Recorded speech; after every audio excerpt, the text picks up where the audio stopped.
Ex-copine. Et les news expliquent qu'en fait, l'ex de ce gars ne s'étant pas présenté au travail depuis un moment, ils ont donc appelé la police pour leur demander d'aller jeter un coup d'œil à son domicile, voir s'il va bien. Et ils retrouvent la propriétaire de la maison, l'ex-copine du mec chelou, dans sa baignoire, dans une bâche.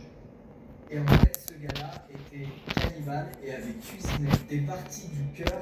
L'histoire, il y a eu pas mal d'articles qui en parlent, il y a eu pas mal d'interviews de journalistes et tout au sujet de ce gars-là. Et en fait, il a toujours plaidé la possession démoniaque comme défense. Et du coup, Lucie, ça lui fout vachement les boules et elle a peur parce que ce gars-là est venu plein de fois à la boutique et elle a constaté qu'il était méga bizarre. Et qu'apparemment, il est pas seulement bizarre, apparemment, c'est bon. Elle a donc fréquenté, malgré elle, un cannibale meurtrier pendant des semaines sur son lieu de travail. C'est horrible. Tout ça nous amène à intervenir les points. Il n'y a pas de cannibale, il y a des gens chelous, mais il n'y a pas de cannibale. Stéphane explique qu'il a grandi dans l'Ohio dans les années 70 et qu'avec un ami à lui qui s'appelle Joe, il passait énormément de temps dehors. Son pote Joe vivait dans une ferme à l'époque au bord d'une route et les parents le déposaient chez Joe et il passait une bonne partie de la journée dans les bois à kiffer, ambiance un peu scout. Bref, le temps passe, ils arrivent aux années lycée, les fameuses, et ils se mettent à mettre en place un truc qu'ils appellent le Stand By Me. Un truc basé donc sur le film du même nom qui est sorti à l'époque. L'idée c'est donc de parcourir à pied les voies ferrées du pays, sauf que au lieu d'espérer tomber sur un cadavre, comme c'est le cas dans le film je crois, ils espèrent juste trouver des spots cool pour se cacher dans les trains. Bref, ils précisent que vraiment ils n'ont eu aucune mauvaise expérience. Tout s'est toujours bien passé, c'était idyllique. Bref, c'était la grande époque de l'amitié entre Stéphane et Joe. Malheureusement à la fin du lycée, leurs chemins se sont séparés, comme ça arrive très souvent parce qu'ils ont fait des études différentes. Mais ils restent tout de même en contact et ils essaient de se voir dès que c'est possible. Et un jour c'est le cas. Un matin au milieu des années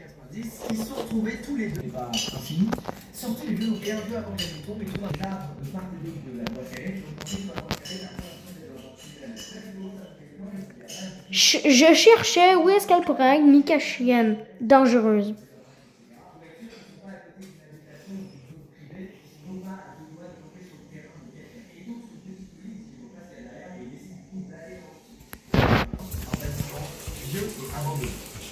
Mais il était sûr qu'il n'y a personne qui a. Et petite surprise, c'est en fait une vieille église abandonnée. Il la décrit comme un bâtiment trapu, un de bois de la culture, la voiture, il y a un lit, et même dedans, il y a un paquet qui s'est passé, quelqu'un qui parle. Et la nuit tombe, et Joe et Stéphane entendent des bruits à ce moment de l'église. J'étais sûr, oui, je sais. Tous deux sortent alors de leur hamac et commencent à inventer un duel sur l'église. Et ils entendent, ils ne disent pas de aucun mot. Donc, c'est pas masculine.